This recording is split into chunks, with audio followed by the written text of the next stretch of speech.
আজকে অনেক দিন পরে সবাই একসাথে বেরিয়েছিলাম একটা ফ্যামিলি ডিনারে।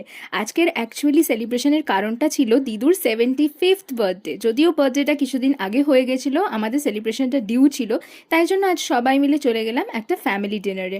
প্রথমে আমরা স্টার্টারে নিয়েছিলাম চিকেন তন্দুরি। এই তন্দুরিটা এখানকার স্পেশাল আর ভীষণ ভালো লেগেছিল, আমাদের সবারই খুব খুব পছন্দ হয়েছে। এরকম সবাই একসাথে ডিনার করতে আসার সময় সুযোগ কোনোটাই হয় না, সবাই সবার কাজে ব্যস্ত থাকে, তাই ফাইনালি এরকম একটা চান্স পেয়ে আমরা তো ভীষণ খুশি ছিলাম।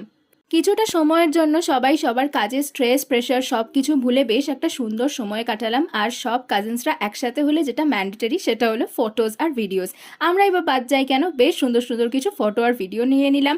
আর চলে এলো আমাদের মেন কোর্স ছিল একদম সিম্পল ফ্রাইড রাইস আর দুটো টাইপের চিকেন। আবার কবে এরকম একটা সুন্দর সন্ধে আমরা সবাই একসাথে কাটাতে পারবো জানি না। সবাই মিলে চলে এলাম বাড়িতে। আর তোমাদের আজকে ব্লগটা ভালো লাগলে লাইক আর সাবস্ক্রাইব করে দিও।